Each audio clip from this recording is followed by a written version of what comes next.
সকাল সকাল চলে এসেছি। এই যে সকালের খাওয়া দাওয়ার পরে বাজার করে নিয়ে এসেছে। তো কি কি বাজার নিয়ে এসেছে সেটাই তোমাদের সাথে দেখাবো, আর কি কি রান্না করব সেটাই শেয়ার করছি। তো প্রথমেই বাজার ব্যাগ থেকে বাজারগুলো নামিয়ে নিচ্ছি। এই যে সবজি নিয়ে এসেছে, মটরশুঁটি, সিম আর পেঁয়াজকালি, আর এদিকে ডিম রান্না হবে আজকে। ডিম এনেছে আর 2 রকমের ডাল, আর এইদিকে টুকিটাকি মশলাপাতি যেগুলো লাগে টুকিটাকি সেগুলো এনেছে। তেল এনেছে, একটু চিনি, একটু সুজি আর বিস্কিট, আর এদিকে গরম মশলা, মিট মশলার প্যাকেট। তো এই যেগুলো দরকার ছিল সেগুলোই নিয়ে এসেছে। তো এই যে চলে এসেছি রান্নাঘরে। প্রথমে কাটাকুটি করে নেব কী কী রান্না করব সেগুলো। তো এই যে আমার মেয়েটা মটরশুঁটি ছাড়াতে বসে পড়েছে। ও আমার হাতে হাতে আমি যেটাই করতে যাই ও সেটাই আমার করতে যায়, এতে আমার ভালো লাগে আর ওরও অনেক ভালো লাগে।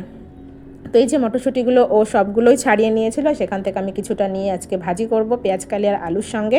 তো কেটে নিয়েছি, প্রথমে কেটে ধুয়ে পরিষ্কার করে রেখেছি। তারপরে যে কড়াইতে পেঁয়াজ আর কাঁচা লঙ্কা তেল দিয়ে একটু ভাজি করে নিয়েছি। তারপরে আমি ওর মধ্যে পেঁয়াজকালি, আলু আর মটরশুঁটি যে কেটে রেখেছিলাম সেটা দিয়ে সুন্দরভাবে লবণ আর একটু হলুদ দিয়ে সুন্দরভাবে ভাজি করে নিয়েছি। এদিকে ভাতটাও বসিয়ে দিয়েছিলাম আর ডিম সিদ্ধ করে নিয়েছি। তার মধ্যে এই যে আমার মেয়েটা, তো আমি ছাড়াতে গেছি, ও বলছে আমি ছাড়াবো, আর ও খুব সুন্দর করে ডিমগুলো ছাড়াতে পারে। আর এই যে কত সুন্দরভাবে ডিমগুলোকে ছাড়াচ্ছে। তো ও আমাকে সাহায্য করছে রান্নায়, এতে আমার তো ভালোই লাগছে আর আমার একটু উপকারও হচ্ছে। তো এই যে আমি চলে এসেছি, ভাজিটা ভেজে নিয়ে তুলে নিয়েছি। তারপরে এদিকে আমি ডিমটা সুন্দরভাবে ভেজে নিচ্ছি। নেওয়ার পরে আমি এই কড়াইতে আর একটু তেল দিয়ে এই যে কলাইয়ের ডালের বড়ি সেটাও সুন্দরভাবে ভাজি করে নিয়েছি। নিতে নিতে তারপরে আমি একটু সিদ্ধ করে নেব। একটু পানি দিয়ে দিলাম আর লবণ, হলুদ আর লঙ্কা গুঁড়ো দিয়ে একটু সুন্দরভাবে সিদ্ধ করে তারপরে তেল দিয়ে সুন্দরভাবে ভেজে নেব। তো এই যে আমার ভাজা করা হয়ে গেছে, আমি এবার উঠিয়ে রাখছি একটা পাত্রে। তারপরে আমি এই কড়াইতে একটু তেল দিয়ে আর একটু পেঁয়াজ দিয়ে সুন্দরভাবে নাড়াচাড়া দিয়ে যে কেটে রেখেছি আলুগুলো সেগুলো আমি দিয়ে দেব, দিয়ে একটু লবণ দিয়ে সুন্দরভাবে একটু ভাজা ভাজা করে নেব।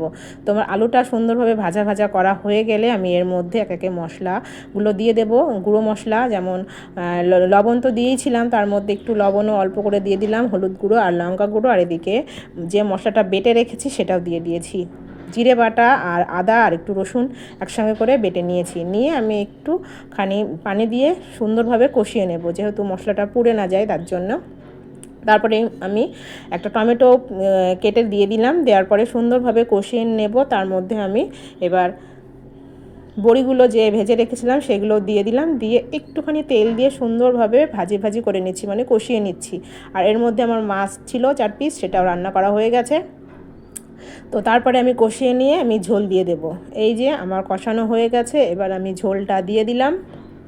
তো ডিম আর বড়ি আর আলু একসঙ্গে একটা ঝোল তরকারি হয়েছে, তো খেতে কিন্তু অনেক মজার হয়েছিল। তো আজকের মতো ভিডিওটি আমি এখানেই শেষ করছি। কেমন হয়েছে আমার আজকের রান্না বান্না সবাই কমেন্ট করো, আর ভালো লাগলে আমার পাশে থেকো। আজকের মতো এখানেই শেষ করছি। সবাই ভালো থেকো, সুস্থ থেকো। সবাইকে অসংখ্য ধন্যবাদ ভিডিওটি দেখার জন্য।